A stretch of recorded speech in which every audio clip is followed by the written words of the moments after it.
Taksat e qytetarëve vijojnë të bëhen rrushe kumbulla. Kontrolli i lartë i shtetit ka zbuluar se gjatë vitit që lan pas ka patur 16 miliard lek dëm ekonomik në buxhet për shkak të abuzimeve në administrat. Të dhënat janë publikuar në raportin vjetor për 2024, raport që ka shkuar tashmë në kuvend. KLSH në cilësinë e institucionit auditimit të jashtëm publik gjatë vitit 2024 ka realizuar gjithsej 159 misione auditimi në institucionet publike, të cilat përfshin auditime financiare, auditime përputhshmërie, auditime performance, auditime të sistemeve të IT-s, auditime të kombinuara, auditime tematike si dhe auditime verifikuese për zbatimin e rekomandimeve. Nga këto auditime u zbuluan 16 miliard e 472 milion e 676 mijë lek dëm ekonomik. Në auditimet financiare dhe të kombinuara janë konstatuar një sër problematika që prekin cilësinë e raportimit financiar dhe përputhjet me parimet dhe standardet e kontabilitetit. Një ndër fenomenet më të përhapura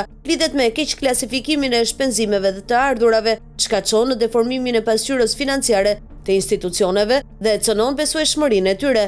Kështu, janë konstatuar raste të regjistrimit të shpenzimeve të investimeve, si shpenzime operative, apo të ardhura të realizuara që nuk janë njohur në pasqyra në kohën e dur, si në disa institucione qendrore dhe vendore. Këto probleme burojnë nga mungesa e dokumentacionit mbështetës dhe dobësia e kontrolleve të brendshme. Gjatë vitit 2024, KLSH ka kryer disa auditime të përputhshmërisë dhe të kombinuara me qëllim vlerësimin e respektimit të legjislacionit dhe kuadrit rregullator në fuqi nga institucionet publike. Në tërësi, auditimet e përputhshmërisë kanë evidentuar një përhapje të gjerë të mosrespektimit të kuadrit ligjor dhe rregullator në prokurime, raportimin fiskal, zbatimin e kontratave e të tjerë. Këto problematikë janë sistemike dhe të pranishme në disa nivele të qeverisjes. Një nga fenomenet më të përhapura është mungesa e disiplinës buxhetore në gjitha hallkat e ciklit financiar, duke përfshirë planifikimin, miratimin, ekzekutimin dhe raportimin. Në disa raste janë vërejtur rialokime të fondeve drejt projekteve që nuk kanë kaluar procesin e plotë të vlerësimit, e shoqëruar kjo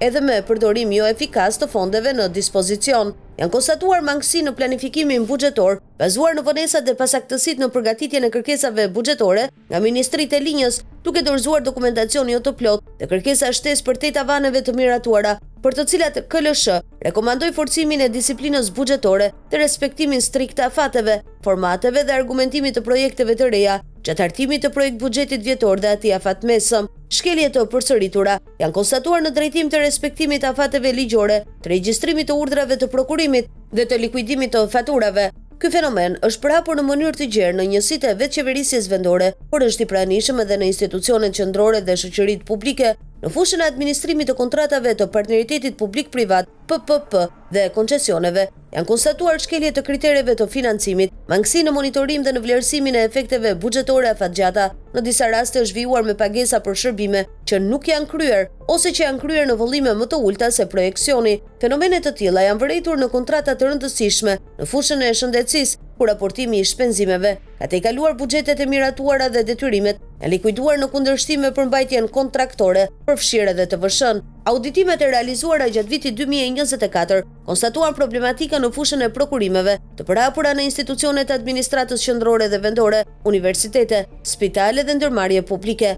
Ato lidhen kryesisht me planifikimin jo efektiv të prokurimeve, kufizimin e konkurrencës, parregullësitë në hartimin dhe zbatimin e kontratave, si dhe me mungesën e kontrollit të brendshëm. Në bashkitë audituara, planet vjetore të prokurimit shpesh nuk ishin të harmonizuara me buxhetet apo nevojat reale. Në disa raste, kriteret e kualifikimit janë vendosur në mënyrë të tillë që kufizonin garën, ndërsa në të tjera mungonte dokumentacioni mbështetës për vlerësimin dhe përzgjedhjen e operatorëve. Gjithashtu, janë konstatuar procedura me vetëm një operator konkurrues, dokumente të tenderit me kritere të pajustifikuara ose të njanshme, si dhe përcaktimi i paargumentuar i fondit limit. Në disa raste është përdorur prokurimi për shërbime që mbuloheshin nga kontrata ekzistuese, duke çuar në dublim të kostove, ndërkohë janë konstatuar vonesa në zbatimin e kontratave, mungesa aplikimi penalitetesh, pagesa për punime të pakryera apo të realizuara në mënyrë të paplotë. Struktura e mbikëqyrjes teknike dhe administrimit të kontratave shpesh mungon ose nuk funksionon siç duhet. Gjithashtu, u identifikuan problematika në administrimin e burimeve njerëzore